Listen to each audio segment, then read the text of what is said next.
मूर्तियाँ कुछ ऐसी आँख न जाने दिल बह जाने, मूर्तियाँ कुछ ऐसी याद करूँ तो याद न आए, मूर्तियाँ ये कैसी। पागल मनवा सोच में डूबा, सपनों का संसार लिए, कौन आया मेरे मन के बारे, पायल की झनकार लिए, कौन आया।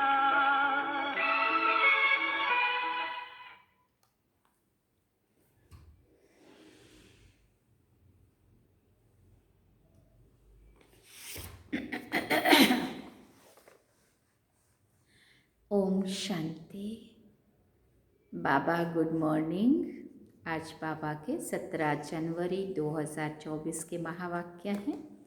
बाबा ने सार में कहा, मीठे बच्चे, बाबा को प्यार से याद करते रहो, श्रीमत पर सदा चलो, पढ़ाई पर पूरा अटेंशन दो तो तुम्हें सब रिगार्ड देंगे।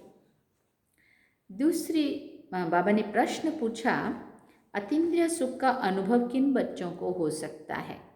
तो बाबा ने उत्तर में कहा, पहला नंबर जो देही अभिमानी है।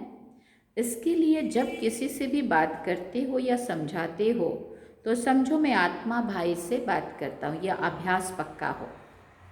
भाई भाई की दृष्टि पक्की करने से देही अभिमानी बनते जाएंगे। दूसरी बात, जिन्हें नशा है कि हम भगवान के स्टूडेंट हैं, उन्हें ही अतीन्द्रिय सुख का अनुभव होगा। गीत सुना कौन आया मेरे मन के द्वारे, पायल की झनकार लिए। ओम शांति। बाप बैठ बच्चों को समझाते हैं। दूसरी कोई संस्था में ऐसे नहीं कहते हैं कि बाप बच्चों को समझाते हैं। बच्चे जानते हैं बरोबर सब बच्चों का बाप एक ही है, सभी ब्रदर्स हैं, आत्मा भाई भाई। उस बाप से ज़रूर बच्चों को वर्षा मिलता है। चक्र पर भी तुम अच्छी रीति समझा सकते हो कि ये है संगम युग, जबकि मुक्ति और जीवन मुक्ति मिलती है। तुम बच्चे जीवन मुक्ति में जाएंगे तो बाकी सब मुक्ति में जाएंगे। सदगति दाता, लिबरेटर, गाइड उनको कहा जाता है। रावण राज्य में कितने ढेर मनुष्य हैं।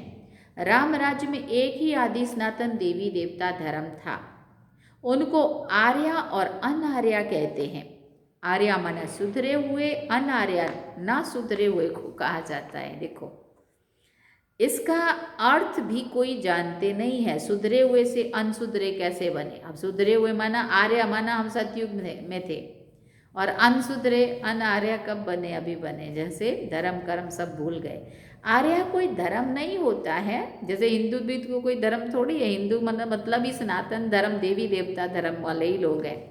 लेकिन वो देवी देवता के धर्म कर्म रहे नहीं, इसलिए हिंदू बन गए, और सुधरे हुए रहे नहीं, लेकिन फिर भी आर्या कहा। आर्या कोई धर्म नहीं है। सुधरे हुए ये देवताएं थे, फिर 84 जन्म के बाद अनसुधरे बनते हैं।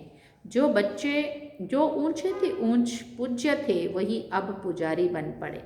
हम सो का अर्थ भी बाप ही समझाते हैं। सीढ़ी पर समझाना बहुत अच्छा है।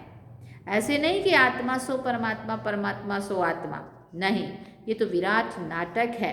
तुम जानते हो, हम सो पूज्य थे फिर पुजारी बने, अर्थात हम सो देवता फिर सो क्षत्रिय बनते हैं। सीढ़ी तो जरूर उतरेंगे ना, ये भी हिसाब है। 84 जन्म कौन लेते हैं? बाबा कहते हैं, तुम अपने जन्मों को नहीं जानते हो, मैं तुमको बताता हूँ। ये चक्र है, उसमें ही हम सो देवता क्षत्रिय आदि बनते हैं।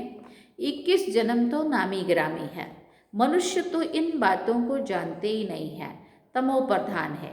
अब तुम बच्चों को ही सारी नॉलेज मिलती है, परंतु समझते कोई मुश्किल है। तब कहते हैं, कोटों में कोई ही ज्ञान को आकर लेंगे और देवता धर्म वाले बनेंगे। इसमें आश्चर्य नहीं खाना चाहिए। चक्कर पर समझाना सहज है। ये सतयुग, ये कलयुग, क्योंकि सतयुग में होते ही बहुत थोड़े हैं। झाड़ छोटा होता है फिर वृद्धि को पाता है, इस झाड़ का किसी को भी पता नहीं है।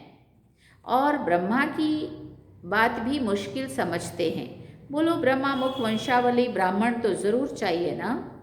ये एडॉप्टेड बच्चे हैं, ये वो ब्राह्मण कुल है कुख वंशावली, ये ब्राह्मण है, वो ब्राह्मण है कुख वंशावली, ये ब्राह्मण है मुख वंशावली। ये है पराया रावण राज्य।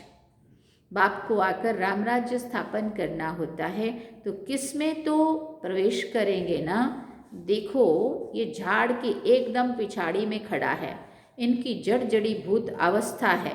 बाबा कहते हैं मैं बहुत जन्मों के अंत के जन्म में प्रवेश करता हूँ, ये अंतिम 84वां जन्म है। तपस्या कर रहे हैं, हम इनको भगवान नहीं कहते हैं। दुनिया वालों ने तो भगवान को सर्वव्यापी कहकर ठीकर भीतर में कह दिया है, इसलिए खुद भी पूरे ठीकर बन पड़े हैं। देवताओं की तो बात ही न्यारी है। अब तुम पढ़कर पद पाते हो, कितनी ऊंच पढ़ाई है ना। इन देवताओं को भगवान भगवती भी कहते हैं क्योंकि पवित्र हैं और स्वयं भगवान द्वारा ही इस धर्म की स्थापना हुई है, तो ज़रूर भगवान भगवती होने चाहिए। परंतु उनको कहा जाता है महारानी महाराजा। बाकी श्री लक्ष्मी नारायण को भगवान भगवती कहना भी अंधश्रद्धा है, क्योंकि भगवान तो एक ही है ना। तुम शिव और शंकर को भी अलग करके बताते हो, इस पर वो लोग कहते हैं ये देवताओं को भी उड़ा देते हैं। बाबा ने कहा तुम्हारी बुद्धि में तो सारा चक्र है, परंतु जो महारथी हैं वही अच्छी तरह समझा सकते हैं। बहुत हैं जो भले सुनते हैं परंतु बुद्धि में ठहरता नहीं है, तो वो क्या बनेंगे, पाई पैसे के दास दासियाँ बनेंगे। आगे चलकर तुमको साक्षात्कार होंगे परंतु उस समय तुम कुछ नहीं कर सकेंगे। टाइम पूरा हो गया फिर क्या कर सकेंगे, इसलिए बाबा सावधान करते रहते हैं। परंतु सब ऊंच चढ़ जाएं ये तो हो नहीं सकता है। बर्तन साफ नहीं है, बुद्धि में कीचड़ पट्टी भरी हुई है, इसमें पुरुषार्थ बहुत अच्छा चाहिए। चित्रों पर समझाने की बहुत प्रैक्टिस करनी चाहिए, नहीं तो पिछाड़ी में पछताना पड़ेगा। ये आत्मा को फूड मिल रहा है, माना भोजन मिल रहा है, आत्मा को शक्ति मिलती है ना इससे। तो बाबा ने कहा ये तो सबको समझाने की बातें हैं, डरने की बातें नहीं है। बड़े बड़े स्थानों पर प्रदर्शनी म्यूजियम होने से नाम होता है। बाबा ने कहा था सबसे ओपिनियन लिखवाओ, वो भी छपानी चाहिए। बच्चों को बहुत सर्विस करनी है, इसमें जांच भी बहुत करनी है, समझने वाले हैं या नहीं। ये है नई दुनिया और ये है पुरानी दुनिया, ये तो कोई भी समझ सकते हैं, सिर्फ टाइम लंबा कर दिया है इसलिए मनुष्य मूंझ पड़े हैं। पहले बाप का परिचय देना है। जो देह अभिमानी होकर रहते हैं, अतीन्द्रिय सुख उनको ही रह सकता है, सिर्फ भाषण करने से नहीं होगा। जब भाषण करते हो तो भी समझना है कि मैं आत्मा भाई को समझाता हूँ। आत्माभिमानी बनना इसमें बड़ी मेहनत चाहिए, परंतु बच्चे घड़ी घड़ी भूल जाते हैं। बाप ही आकर बच्चों को समझाते हैं। गायन भी है आत्मा परमात्मा अलग रहे बहुकाल, इसका अर्थ भी तुम ही जान सकते हो। जो महारथी हैं उनको अपने को आत्मा समझ बाप को याद करने की बहुत प्रैक्टिस करनी है, तभी तो अपने को पावरफुल समझेंगे ना। जो अपने को आत्मा ही नहीं समझते वो क्या धारणा करेंगे। याद से ही तुम्हारे में जौहर भरेगा। ज्ञान को बल नहीं कहा जाता, योग बल कहा जाता है। योग बल से ही तुम विश्व के मालिक बनते हो। फिर बाबा ने कहा अब तुमको बहुतों को आप समान बनाना है। जब तक बहुतों को आप समान नहीं बनाया है तब तक विनाश हो ना सके।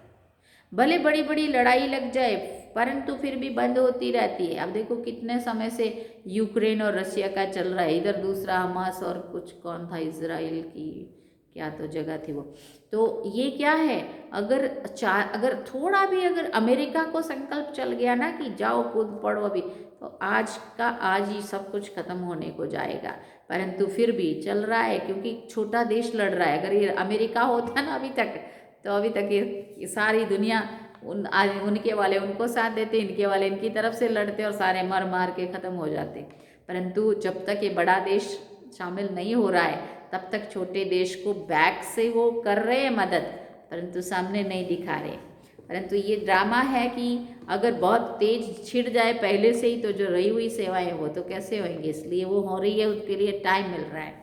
तो बाबा ने कहा देखना, अभी तो लड़ाई बड़ी भी लग भी जाए फिर भी बंद होती रहती है। अभी तो बहुतों के पास बॉम्ब्स हैं, परंतु ये रखने की चीज़ नहीं है। टाइम बॉम्ब्स भी बने हुए हैं, पता है। टाइम हो जाता है तो उसका फटने का वो खतरा हो जाता है, फिर जब बोले जाओ अब समुद्र पे डाल दो। तुम्हारी दुनिया का विनाश और एक आदि सनातन देवी देवता धर्म की स्थापना होनी है ज़रूर।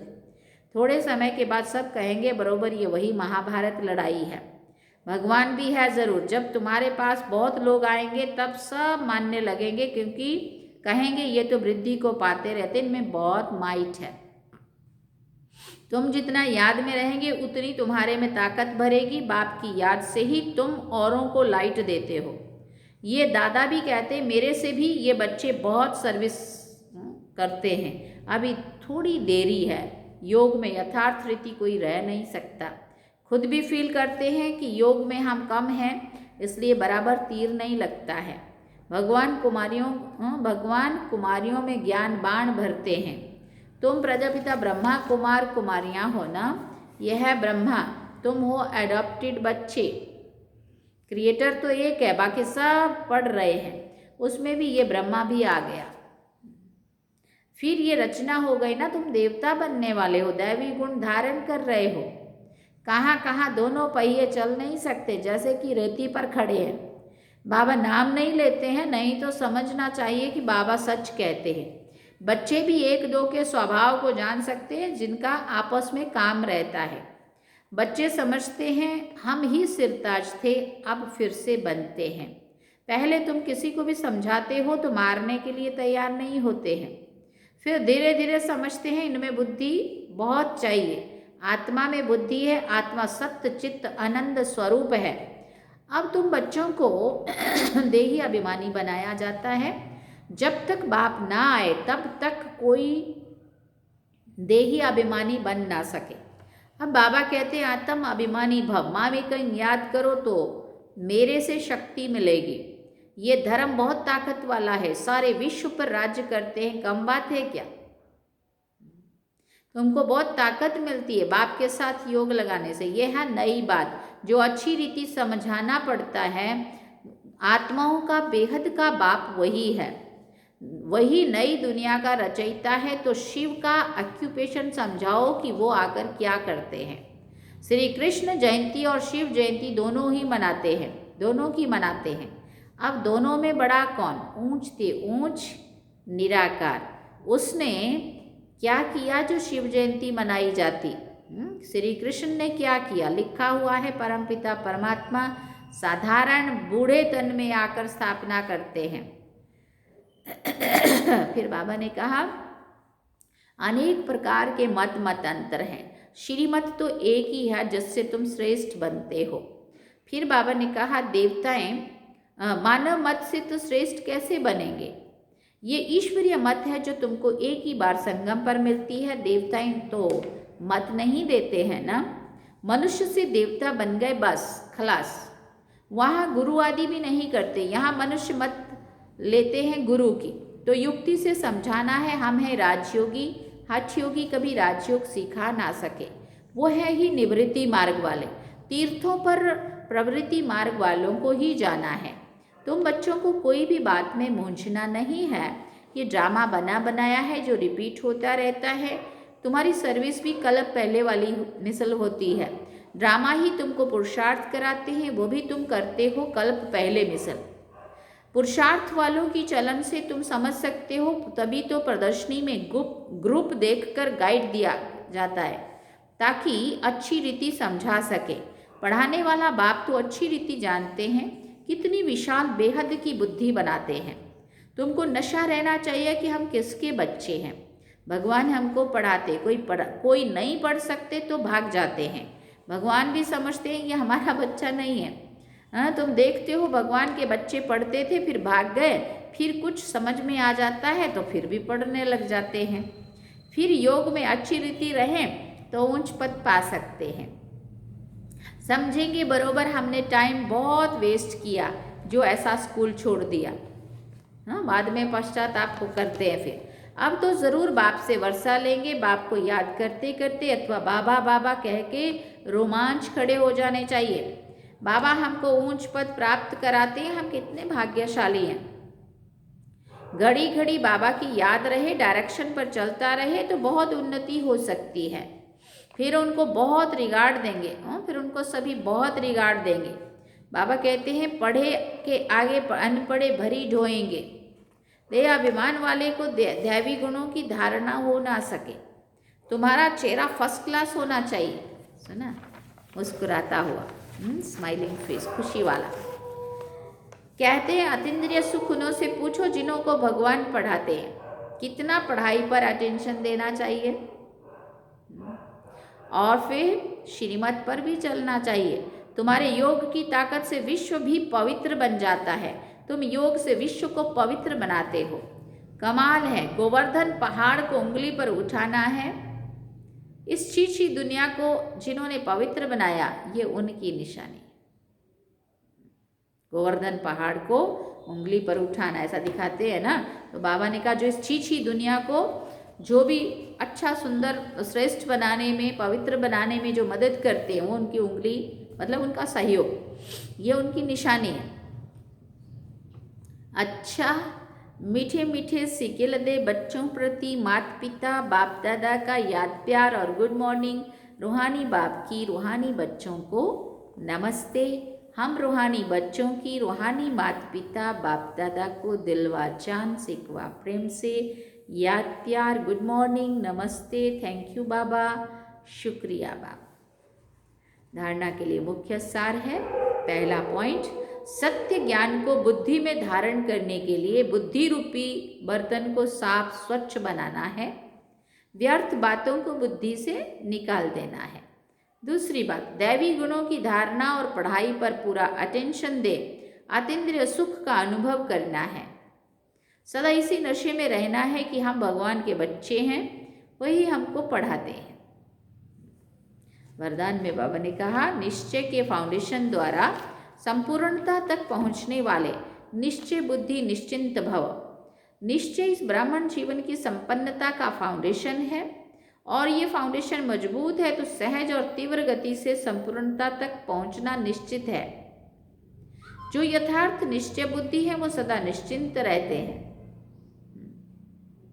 यथार्थ निश्चय है अपने आत्म स्वरूप को जानना, मानना और उसी प्रमाण चलना। और बाप जो है जैसा है, जिस रूप में पार्ट बजा रहे हैं उसे यथार्थ जानना। ऐसे निश्चय बुद्धि विजयी होते हैं। स्लोगन में बाबा ने कहा अपने समय को, सुखों को, प्राप्ति की इच्छा को सर्व के प्रति दान करने वाले ही महादानी हैं। ओम शांति। अव्यक्ति साइलेंस द्वारा डबल लाइट फरिश्ता स्थिति का अनुभव करो। उसके लिए पॉइंट दिया है विस्तार। जैसे शुरू में अभ्यास करते थे ना, चल रहे हैं, लेकिन ऐसी स्थिति, ऐसे जो दूसरे समझते हैं कि ये कोई लाइट जा रही है, उनको शरीर दिखाई नहीं देता था। इसी अभ्यास से हर प्रकार के पेपर में पास हुए। तो अभी जबकि समय बहुत खराब आ रहा है तो डबल लाइट रहने का अभ्यास बढ़ाओ। दूसरों को सदैव आपका लाइट स्वरूप दिखाई दे, यही सेफ्टी है। अंदर आवे और लाइट का किला देखे। अंदर आवे और लाइट का किला देखे। तो बाबा ने कहा ये है डबल लाइट फरिश्ता स्थिति का अनुभव करने के लिए विस्तार। सार में बाबा ने कहा मीठे बच्चे, बाबा को प्यार से याद करते रहो, श्रीमत पर चलो, पढ़ाई पर पूरा अटेंशन दो तो तुम्हें सब रिगार्ड देंगे। और गीत क्या सुना? कौन आया मेरे मन के द्वारे, पायल की झनकार लिए। तो ये थे आज के बाबा के महावाक्य जो हम सभी ने सुने।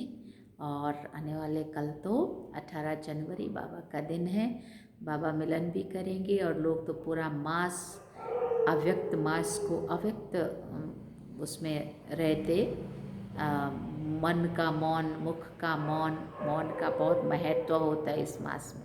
और ख़ासकर कल 18 जनवरी का तो पूरा दिन बाबा की याद में रहना है, मौन में रहना है और बाबा के प्यार में खोए हुए रहना है।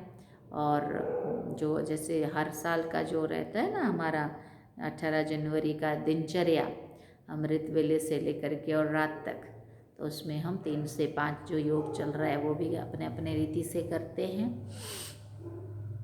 और इस बार तो हम मधुबन में बाबा से मिलन मनाएंगे, है ना। तो ये भी हम सभी का भाग्य है, चारों धाम की यात्रा करना, है ना, और बाबा मिलन करना। तो पूरा दिन लगभग मौन में भी रहेंगे और जितना हो सकेंगे कम बोलेंगे, और कुछ काम का ही जितना ज़रूरी है बस उतना, अगर बोलना भी पड़ता है, ठीक है। तो अभी हम चलते हैं बाबा की याद में। ओम शांति।